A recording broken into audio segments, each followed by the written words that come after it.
দু একটা শালীন গালি কি দিতে পারবেন এই মুহূর্তে? শালীন বেয়াদব, ও এটা তো অসভ্য কোথাকার। বোটক্স ফিলার করে নাকটাকে চোখা, ঠোঁটটাকে চোখা বানাচ্ছেন, আমার সুন্দর না, বানাবেন না? পাড়ায় কোথায় নিব, এদিকে নিব, এদিক থেকে একটা নাক এটা কিন্তু নিবো? একটা ইউনিক হবে। অহনা রহমানের এখান থেকে একটা নাক বের হয়েছে। এখান থেকে একটা নাক, এখান থেকে একটা নাক, একটা বোচা, একটা খাড়া, একটা নিচা আর একটা সোজা। কোথায় করব? ঠোঁটে?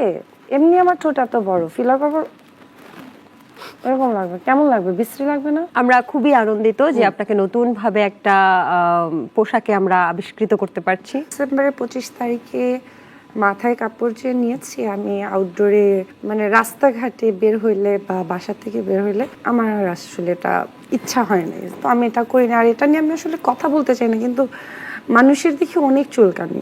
আপনার আগে কি কমেন্টস আসতো আর এখন কি কমেন্টস আসে আমি একটু বলি আপনাকে, ঠিক আছে?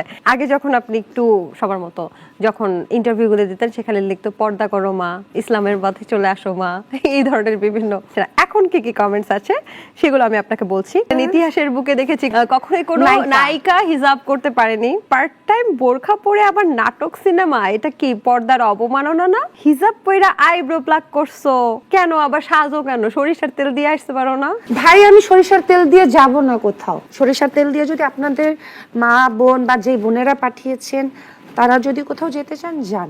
আমি একজন অভিনেত্রী, তো আমাকে এরকম শোয়ে ঈদের প্রোগ্রামে আসতে হলে আমাকে কিছুই না হোক, এই যে আইব্রাউজ নিয়ে এত কথা হয় এই জন্য কালা করে আইব্রাউজ দিয়ে আসছি। আইব্রাউজ আমার প্লাগ না, এটা আপনারা জুম করে দেখে নিতে পারেন। আরেকটা অবাক হয়েছি যে উনি কোনো মেকআপ করেন। এখন এটা দর্শককে আমি দর্শক কেমনে বিশ্বাস বুঝাবো? করেন আমি কিন্তু ডলা দিয়ে দেখেছি, এটা ট্রু। পরে বলছে যে মার্কেটে টিকতে না পেরে সহমর্মিতার জন্য হিজাব গ্রহণ করলেন। আচ্ছা, যে এই কথাটা বলছে আপনি কি আমার মার্কেট সম্পর্কে জানেন? লাস্ট আমার নাটকগুলো দেখেছেন যে আমার মিলিয়নের নিচে নাটক নাই? প্রবাসীর বউটা তো অনেক হিট হ্যাঁ, করেছে। প্রবাসী স্ত্রী যেখানে কোনো নায়ক প্রবাসী নাই, স্ত্রী। ওয়ানও যে পরিমাণ হিট, টু তার থেকেও তার বেশি থেকেও hit। বেশি আপনি আগে আমার মার্কেট সম্পর্কে একটু জানেন, তার আগে নিজের মার্কেটটা একটু দেখেন ভাই। আচ্ছা, তারপরে লিখেছে আপনি মা হতে চলেছেন এই জন্য এই লেবাস গ্রহণ করেছেন। আল্লাহ, এই জন্য এই লিবাস গ্রহণ করি নাই। কত মাস চলে? এখন দর্শকরাই বের করে দেখ। ডেলিভারি সেদিন কে যেন একজন লিখছে, দেখলাম আমাকে আমার এক বান্ধবী আমার স্ক্রিনশট পাঠিয়েছে, লিখছে যে এনার তো বিয়ে হয়েছে, এনার মেয়ে আছে, কিসে পড়ে, 8-এ পড়ে না 9-এ পড়ে, লিখছে। তো আমার বান্ধবী কয়, দোস্ত আমরা ছোটবেলার থেকে একসাথে, তুই আমাকে দেখাইলি না? আমি জানি না যে লিখছে, হয়তো তার ঘরের কেউ হইতে পারে।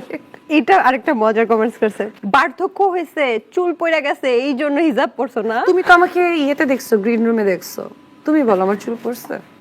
এটা বলাটা ঠিক হবে না, কিনা? জাস্ট তুমি তো দেখছো। খুব সুন্দর, মাশাআল্লাহ মাশাআল্লাহ। আমি তো বললাম যাদের আমার চুল দেখতে ইচ্ছা করে প্লিজ নাটক দেখে নেবেন। যাই হোক, যত কিছুই বলুক, এই চেঞ্জেস আমরা খুব পছন্দ Thank করেছি you. এবং অনেক প্রিটি লাগছে আপনাকে, এবং ইনশাআল্লাহ, সামনেও চেষ্টা আমরা করব। আপনাকে এইভাবেই দেখতে চাই। ইনশাআল্লাহ। মিডিয়াতে কথিত আছে যে মিডিয়ার নায়িকাদের সুগার ড্যাডি থাকে, আইফোন 16 প্রো ম্যাক্স সবার আগে পেয়ে যায়। আমি একজনকে আপনার কে কে বলছিলাম, আছে? আমি একজনকে বলছিলাম যে দেখো তুমি তো ওটা দুধ খাও, আমাকে একটু দিও, লাখ টাকার বান্ডিল পাও সালামিতে, তো সালামি তো গিয়ে সালাম দিয়ে আসলাম, লাখ টাকা আমাদেরকেও দিও, সমৃদ্ধি আমি সবাই মিলে যাবো নে। আমার মিষ্টি খেতে ভালো লাগে, কিন্তু মিষ্টি আব্বা ভালো লাগে না। ছাড়াই অনেক বোন টাকা রে, পয়সা আমার পায়। ফোন দেখো এখনো 15। আইফোন 15 এটা লাস্ট কে দিয়েছিল? এটা আমার কি না, লাস্ট যদি কেউ দিত, তোমার কি মনে হয়? তোমাকে আমি একটা মজার জিনিস দেখাইতে চাই, তুমি প্লিজ হাইসো না। হ্যাঁ, আচ্ছা, এটা আমার ফোন, হ্যাঁ ভেঙে গেছে, আমি ইচ্ছা করে চেঞ্জ করি না। কেন জানো? সেদিন আমি একটা নাটক করতেছি, সেদিন না অনেকদিন আগে একটা নাটক করতে গেছি, তো যে কাজের মেয়ের ক্যারেক্টার করতেছে ওর রেমুনারেশন হয়তো পার ডে 1000 বা 2000, ওর হাতে 16 প্রো ম্যাক্স।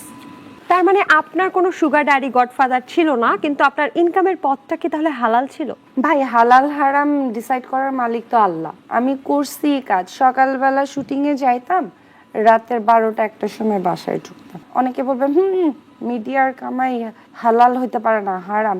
আপনারা যারা বলেন আপনাদের কামাইটাও একটু দেখেন। আমি অনেক কষ্ট করছি, আমার ঘাম রক্ত পানি হয়ে ঘাম হয়ে ঝরছে, সেই টাকা দিয়ে আমি ওমরা গেছি। এখন আপনাদের তো অনেক আছে, আপনারা তো হালাল টাকাই কামান, আপনারা আমাকে নিয়ে জাজ না করে প্লিজ নিজেদের টাকার উপরে ধ্যান দেন। এখন এসিতে বসে কর্পোরেট জব করে তারপরে যদি টাকা আসে, ওটা যদি হালাল হয় তাহলে ওইটা আসলে আমার নাই। অহনা রহমান কতটা রিচ, গাড়ি বাড়ি জমি টাকা পয়সা ব্যাংক ব্যালেন্স কি কি আছে? আমার ব্যাংকে খুবই কম টাকা আছে, আমার ব্যাংকে মনে হয় 2 লাখ কত টাকা আছে এই মুহূর্তে, বিশ্বাস না হলে আমি তোমাকে দেখাই। না না ঠিক আছে। গ্যারেজে কোন গাড়িটা আমার শোভা গ্যারেজে পাচ্ছে? প্রিমিও এফ আছে 2016, আচ্ছা। ওটা আমি 2016 কিনছিলাম। আমি একটা ফ্ল্যাট নিয়েছি, ওইখানে আমরা সবাই থাকি।